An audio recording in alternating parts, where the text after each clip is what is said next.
So, newborns and day-night confusion. This is something that I have personally experienced, and I know how confusing it can be.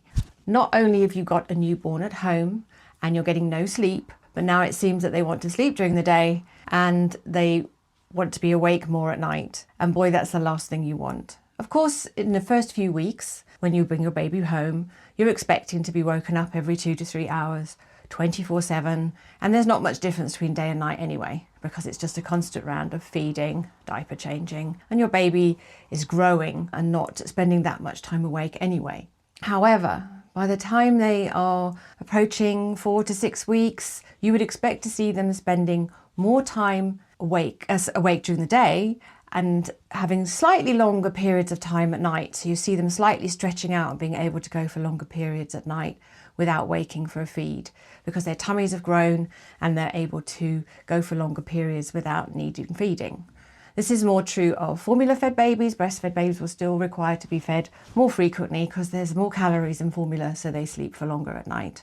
Before we even go any further with this one, I would like to say that when we talk about babies sleeping through later on, at 4 to 6 months, sleeping through, which is this golden goal that you all aim for, is when your baby's sleeping 5 to 6 hours at night. It's not sleeping the whole night. So there you can put in perspective exactly what we're looking for as we're trying to train our babies to sleep for longer at night and what is developmentally and age appropriate to expect from them. So back to the day-night confusion. So in this video, we're going to talk about what day-night confusion is, how you can deal with it, signs that you need to look out for so you can actually diagnose it in the first place. And then I'm going to give you a list of things that are really going to help you change it around. And trust me, you can. It's really not that difficult. The biggest thing is knowing what you're dealing with first. So let me start out by saying that day-night confusion is so common.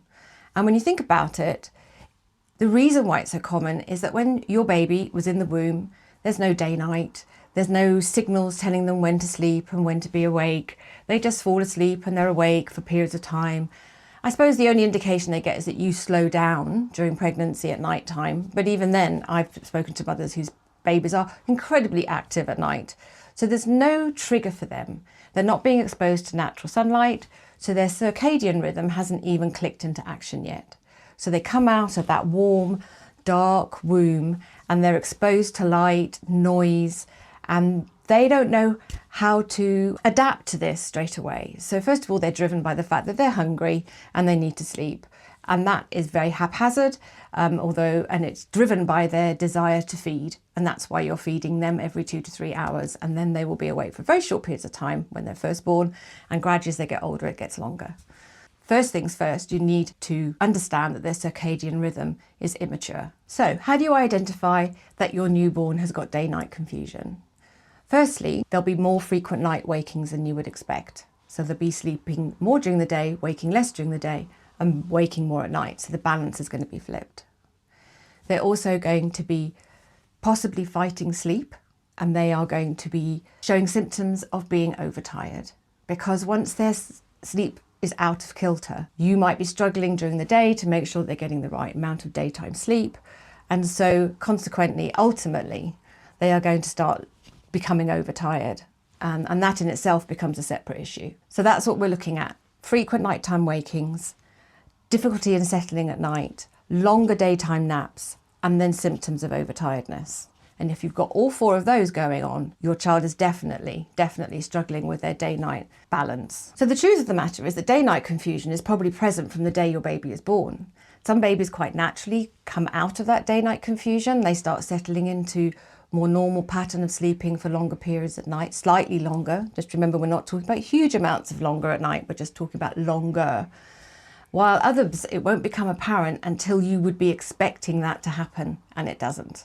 So when they get anywhere from 4 weeks to 12 weeks, it just depends on your baby, but you would expect your baby to gradually start sleeping longer at night than they are during the day. And if you're not noticing that, and in fact it's the flip side, that they are sleeping for longer periods during the day and their sleep at night is getting shorter periods, then you've definitely got day-night confusion to be dealt with. Now, as I said earlier, I had first-hand experience of day-night confusion, and bizarrely, despite all of my experience, all my years of experience, I'd actually not come across it before. So here I have my own baby for the first time, and I bring him home and we're so happy. And the first few weeks is quite normal, you're getting up every 2-3 hours and we're feeding. And then eventually I'm thinking, gosh, he should be sleeping for longer at night. And then I noticed that actually he was sleeping for longer during the day. I was really struggling to get him to stay awake for a feed during the day. And then at night time, he'd be as bright as a button. So when he was starting to become more alert, he wanted to play. He wasn't crying, he wasn't unhappy, but it was his playtime in the middle of the night. He would take his feeds really well, but he wanted to hang out at midnight or 3 o'clock in the morning, which is not what we wanted. So I decided that I needed to do something to gently get him back into an acceptable rhythm. So now we come to the good bit. Now we come to the positive bit. So we've identified what day-night confusion is. We know why it happens, but if we have identified it, these are the things that I recommend you do in order to get things back on track. And they certainly worked for me. Exposure to natural light is so important when you are trying to get your baby's circadian rhythm to work properly.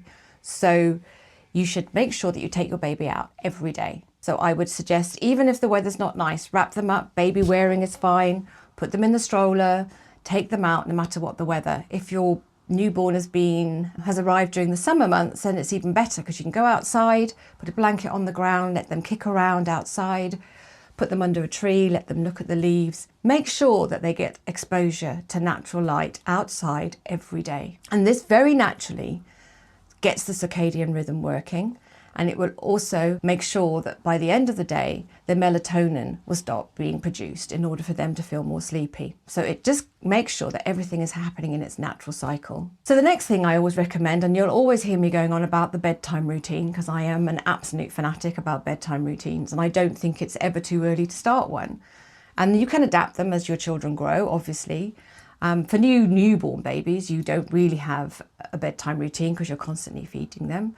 But by the time that you're wanting them to have a more definite day-night schedule, there's definitely things you can do towards the end of the day. They're going to calm your baby down.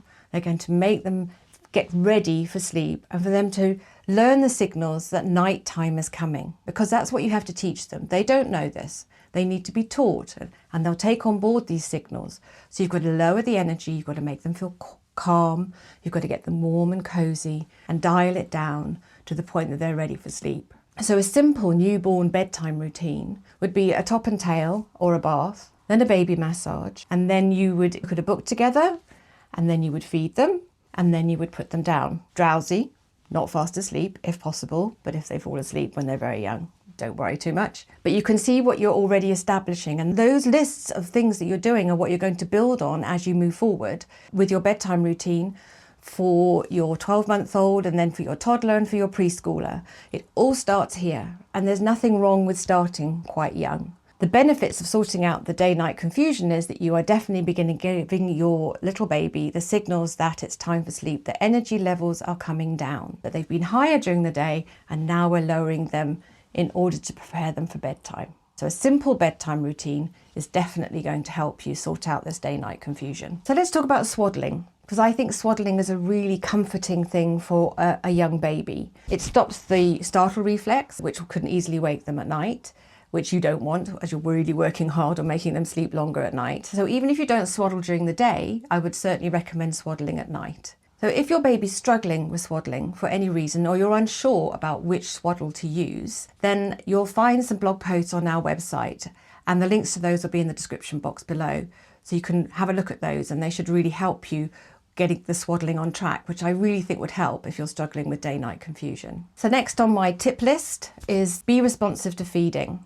Make sure that your baby is taking full feeds during the day. And this is very important. I know you're wanting them to sleep for longer at night, but please don't think while you're trying to sort out this day-night confusion that not feeding them at night is going to help. They still need to be fed at night. They are still growing. So be responsive to their sleep needs. So at night time, it has to be low key, no talking, dim lights. It's all very practical. We're going to feed, put you back to bed. During the day, it can be a lot more social. You can talk, and it's bonding, and you can have a little play afterwards.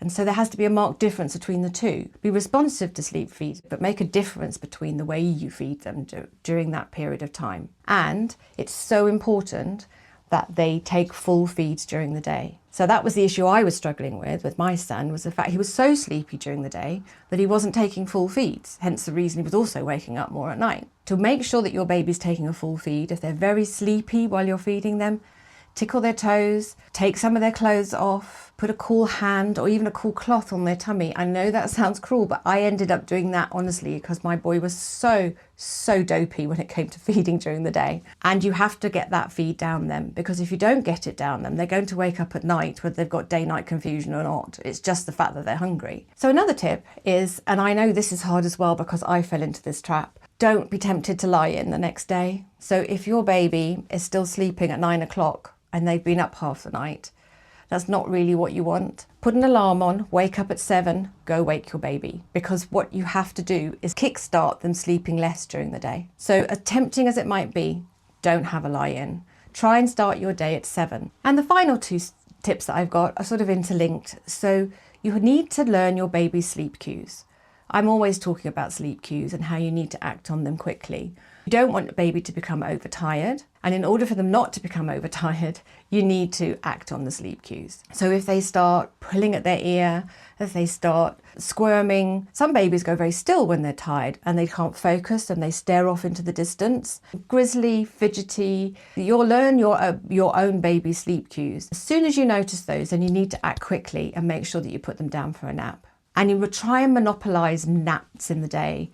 You need to know how much sleep that your baby needs in a 24-hour period. And in the blog post on the website that gives you more detail about day-night confusion, we'll put that link in the description box below as well, there's a list of how much sleep your baby needs at any given age. And that really gives you an indication of how much daytime sleep they need. Having good daytime sleep definitely improves nighttime sleep. I'm a great believer in sleep breeds sleep, especially in babies. So monopolize that, make the most of daytime naps. However, with one caveat, that towards the end of the day, you're not letting your baby sleep for long periods of time too close to bedtime. And again, we have a post on newborn baby schedule, which you can find a link in the description below. So there's lots of backup information available on teething to tantrums to help you with these sort of practices that you need to put into place to deal with day-night confusion. So most babies will adapt very quickly within a few weeks, maybe even less. Others will take longer. You just have to be consistent and you have to be persistent. If you are really struggling and your baby is persistently not sleeping well at night and is very dopey during the day, then by all means go visit your pediatrician just to get a checkup to make sure there's nothing else to be concerned about. But with most babies, you will notice a huge difference if you implement the tips that I've mentioned here. So in conclusion, if your baby is suffering from day-night confusion, don't panic. It's very common and it can be fixed. And if by the time your baby is 6 to 8 weeks old, you are not noticing them sleeping for longer periods at night and they seem to be more perky at night, then you definitely need to put some things into action to fix the issue. So get them out in that sunlight, make the most of daytime naps, put in a bedtime routine, keep your eye on those sleep cues and wake windows. And one more thing, when your baby is awake, make sure that they are getting opportunities as they get older to do tummy time, that you're giving them some stimulation, you're chatting to them, making the most of that awake time. This also will make sure that they're more sleepy at the end of the day, because if they've done more during the day, they will be tired. But again, you must watch that you don't overstimulate them, especially towards the end of the day. I know this is a huge amount of information to take on board, and when you've got a newborn, there is so much going on. But if you can get them into a nice day-night schedule, it's really going to help. So don't forget to look at those links in the description box, because they really will help you. So if you found this video helpful, then don't forget to like, comment and subscribe. We always like to hear from you, and it's really great for us if we get some feedback. If there's any topics you'd like me to cover in the future, then please let me know. And if you're having any sleep issues at all with any age group of your children, then check out our free bedtime and nap cheat sheet by following the link in the description below. Thank you so much for watching, and I'll see you next time.